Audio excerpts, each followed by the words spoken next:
Hi everyone, my name is Jim. Welcome to our channel.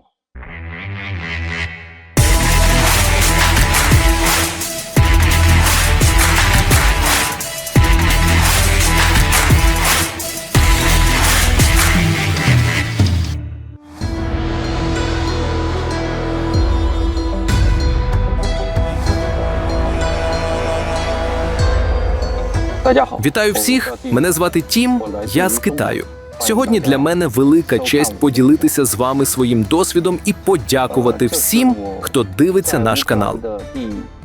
Я перебуваю в Україні вже 2 роки і 7 місяців від лютого 22-го року, коли Росія розпочала цю безпрецедентну повномасштабну війну, жорстоко вторгнувшись в Україну. Я, в свою чергу, весь час стежив за подіями. Україна від розпаду СРСР завжди була незалежною державою. Це друга за площею країна Європи, яку називають «житницею Європи». Але водночас, упродовж останніх 200 років, український народ зазнав безліч страждань. Наприклад, Голодомор, коли мільйони людей загинули від голоду. Боротьба України та Росії за території проходить крізь усю сучасну історію. Під час Другої світової війни Український фронт був однією з найсміливіших сил, що увійшла до Берліна та завершила війну. Тепер кілька слів про себе.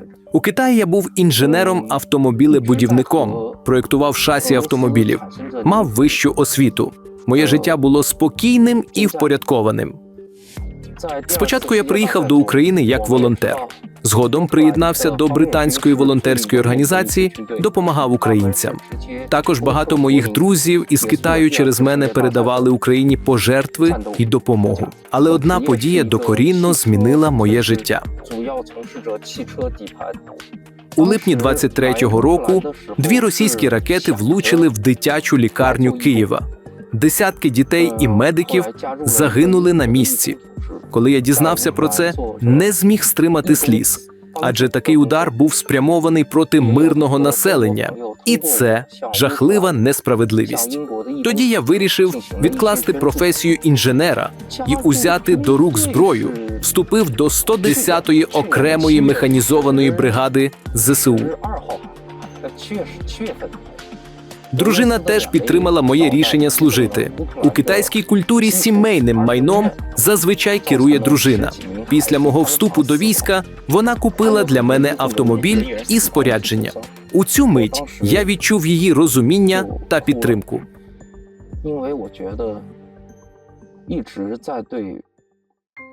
Мене часто запитують, війна в Україні відбувається за 8 тисяч кілометрів від Китаю. Навіщо тобі було сюди їхати? Тому що це не лише війна України, це війна цивілізації людства. Якщо сьогодні можна виправдати агресію силою, світ знову зануриться в темряву. Людство вже платило страшну ціну за такі помилки – Перша та Друга світові війни. Але ми, здається, не зробили остаточних висновків.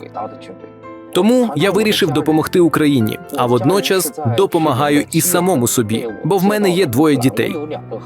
Я хочу показати їм, коли ви стикаєтеся з несправедливістю, з гнобленням, потрібно мати сміливість вийти і захистити. Це найкраща освіта, яку я можу їм дати.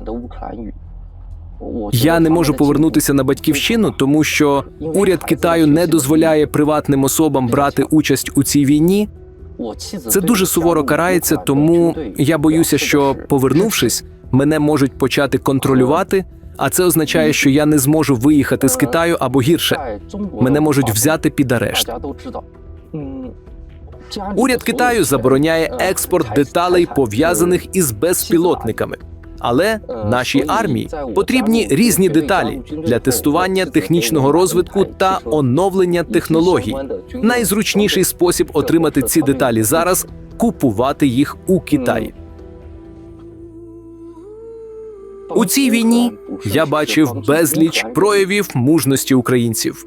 Президент Зеленський не втік, а залишився в Києві. Він сказав: «Мені не потрібен транспорт, мені потрібна зброя». Яка ж це неймовірна відвага. Я також бачив велич простих українців. Дівчата кидали з машин коктейлі Молотова у танки. Чоловіки, голіруч, зупиняли ворога перед дулом автомата. Таких історій безліч, і вони викликають у мене глибоку повагу до цього народу. Я вірю, що в крові українців тече козацька відвага. Але війна приносить і втрати. Двоє моїх близьких друзів, Борис і Іван, загинули. Один був студентом-археологом, мріяв поїхати до Китаю, щоб побачити теракотових воїнів і Велику стіну. Інший упав під артилерійським обстрілом. Кожного разу, коли ми говоримо «Слава Україні», я відчуваю тягар у серці. Адже справжня слава, мабуть, належить тим, хто вже ніколи не підніметься.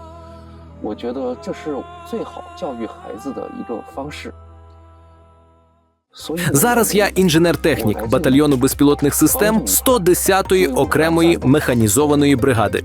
Вирішую технічні проблеми безпілотників. А ще я можу керувати найсучаснішим дроном «Камікадзе», знищуючи загарбників, які прийшли влаштувати геноцид народу України. Хоч населення України зараз менше, ніж 40 мільйонів, я глибоко відчуваю її освітній і культурний потенціал. Я впевнений, що Україна стане розвиненою промисловою та технологічною державою. Бо українці мають розум, талант до проєктування.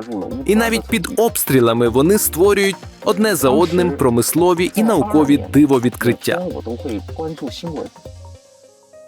Щодня я телефоную дружині і дітям. Я дуже за ними сумую. Але знаю, що мій вибір правильний.